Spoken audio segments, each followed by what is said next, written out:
안녕하세요. 여러분의 아는 회계사입니다. 오늘은 저희가 인스타툰에 세모 만화를 그리고 있다는 거 혹시 아셨는지 모르겠는데요. 자, 여기 상단에 팔로우 부탁드립니다. 그 내용 중 하나씩 유튜브에서 풀어보는 시간을 가지려고 해요. 그래서 오늘은 처음으로 간단한 증여세 이야기를 해볼까 합니다. 네, 요새 워낙 핫한 이슈기도 한데 너무 다양하고 복잡한 이슈가 있다 보니까 오늘은 증여세 중에서 가장 기본이 되는 내용을 짚고 넘어가려고 합니다. 네, 그럼 이쪽에 이제 만화를 띄울 텐데요. 저는 사라질게요. 뿅. 네, 첫 번째는 공짜돈 증여세. 사실 공짜돈이 아니죠. 네, 돈을 받으면 증여세 문제가 생길까? 이런 이제 일반적인 생각들에서 저희가 쉽게 설명을 드리기 위해 만들었고요. 첫 번째 장면은 저희 인스타툰의 주인공 레희 씨입니다. 예전에 근로자로서 이제 업무를 하다가 퇴사를 하고 프리랜서 사업가로 업무를 하고 있는데요.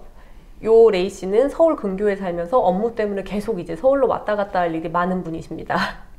근데 너무 감사하게도 부모님께서 서울에 이제 집을 마련할 수 있도록 전세 보증금을 주시기로 하셨어요.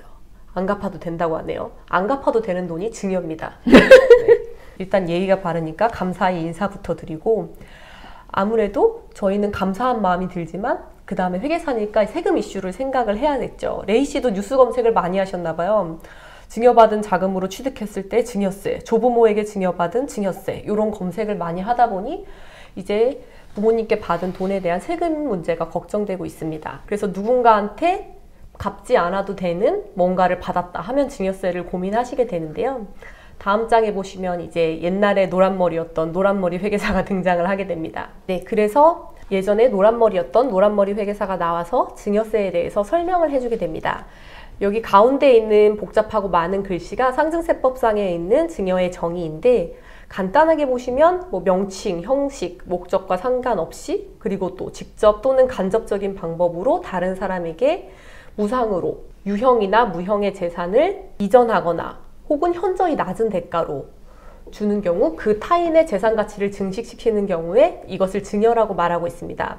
굉장히 이제 긴 설명인데, 포인트는 무형이든 유형의 재산이든 뭔가가 공짜로 넘어가거나 굉장히 낮은 대가로 넘어가게 되면 이 모든 게 증여세의 대상이라고 생각하시면 될 것 같습니다.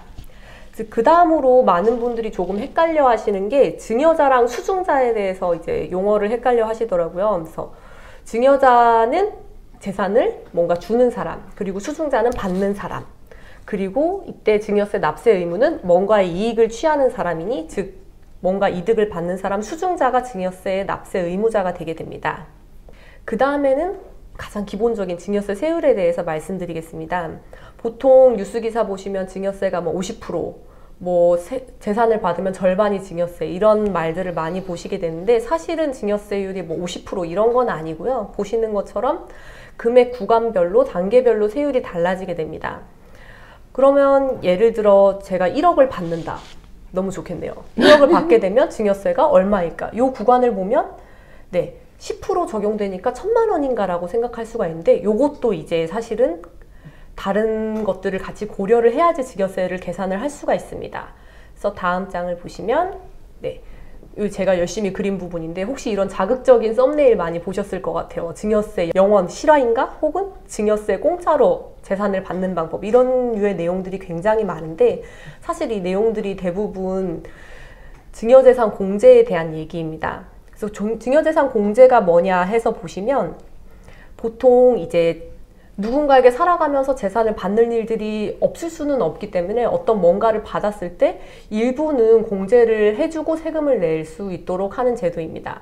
예를 들어 배우자한테 1,000만 원만 받아도 증여세를 내야 된다 라고 하면, 사실상 일상생활에서 일어나는 거의 모든 일들이 증여세의 대상이 되겠죠. 그러다 보니까 가까운 사람들 간에는 일부 금액을 주더라도 증여공제라는 예음으로 조금 빼고 있는데요. 그래서 배우자는 아무래도 가장 가까운 사람이다 보니까 6억, 직계 존속, 저희 어머니, 아버지 같은 경우에는 이제 5,000만 원. 근데 만약에 부모님이 미성년 자녀에게 준다면 2,000만 원까지.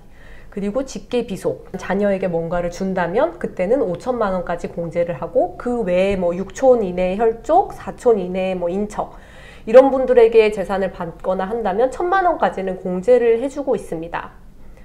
그러면 여기서 제일 중요한 거는 그럼 제가 뭐 늘 배우자한테 6억 원씩 받는다거나 혹은 부모님한테 5천만 원씩 매년 받는다면 계속 증여세 없이 재산을 받을 수가 있잖아요. 그래서 이 증여재산 공제는 기본적으로 10년을 합산하게 되어 있습니다. 예를 들어 부모님한테 올해 제가 5천만 원을 받고 내년에 5천만 원을 받고 이런 식으로 된다면 증여세가 0원인 게 아니고 10년 동안의 모든 받은 금액을 합산을 해서 계산하기 때문에 전에 이제 말했던 세율 계산을 할 때 제가 1억을 부모님에게 받는다고 하면 그 전에 제가 부모님에게 10년 동안 받은 재산이 전혀 없다고 하면 그 1억에서 5천만 원을 빼고 남은 5천만 원에 대해서 세율을 적용하기 때문에 5천만 원 곱하기 10% 그리고 거기서 이제 증여 신고를 하게 되면 신고세액공제가 3% 들어가게 됩니다. 그래서 그 3%까지 감안한 세금을 내게 됩니다. 그렇다면 이제 레이 씨가 다 이해를 하셨네요. 예, 10년 동안 부모님께 전혀 받은 게 없다면 5천만 원 증여재산 공제를 받게 돼서 이분은 세금이 0원이 나오게 되겠죠. 근데 궁금한 게 있으실 거예요. 그러면 증여세가 0원이면 신고를 전혀 하지 않아도 되냐? 라고 말하면 결론부터 말씀드리면 신고를 하시는 것이 좋습니다. 이제 왜 그러냐면 요새 다들 아시다시피 자금 출처에 대한 증명이 굉장히 중요하게 되는데 세금이 0원이라도 증여세 신고한 이력이 있으면 이 사람이 세금은 안 냈지만 누군가로부터 5천만 원을 받아서 재산이 있구나 라는 증명이 되기 때문에 증여세는 없더라도 신고를 진행을 하시는 게 좋고요. 그리고 또 이런 것도 많이 물어보세요. 제가 돈을 받아서 누군가한테 받았는데 그걸 어떻게 아느냐, 혹은 이 돈을 다 써버리면 누군가가 내가 돈을 받아서 이렇게 썼다는 걸 어떻게 아는지, 이런 것들을 되게 많이 궁금해 하시는데, 일단 첫 번째로 말씀드리면 요새 워낙 기술이 발달했기 때문에 전산상으로 굉장히 많은 자료가 집계되고 있습니다. 예를 들어 은행에서 뭐 제가 현금으로 인출한다고 하더라도 일정 금액 이상을 인출하게 되면 그 자료들이 다 집계가 되고요. 그리고 여러 번에 나눠서 조금씩 돈을 받아서 제가 이 돈으로 그냥 다 써버린다, 이런 걸 보통 소비성 지출이라고 하는데, 다 쓰는데 쓴다면 뭐 사실 모를 수도 있어요. 안 걸릴 수도 있고. 하지만 만약에 등기 자산들을 취득을 하신다면, 예를 들어 제일 큰 이제 예시가 부동산이겠죠. 제가 아파트를 구매하는데 이 취득 자금에 대한 소명을 해야 돼요. 근데 어디선가 부모님한테 2억을 받았는데 신고된 내역도 없으면 이 집을 어떤 자금으로 제가 샀는지 알 수가 없겠죠. 그렇다 보니까 부모님이든 누구든 이렇게 증여를 해서 제 재산이 생긴다면 증여세 신고를 하시는 게 나중에 세금 문제가 발생하지 않도록 미리 신고하는 것을 추천드리고 있습니다. 되게 말을 많이 한 것 같은데 사실은 되게 간단한 내용을 말씀을 드렸어요. 증여세가 워낙 복잡하고 다양한 이슈가 있고, 최근 부동산 상승 때문에 그 증여세 추징에 대한 뭐 뉴스나 뭐 국세청에서도 굉장히 관심이 높은, 리스크가 높은 이슈입니다. 그러다 보니까 증여세에 대한 검토는 정말 중요한 것 같습니다.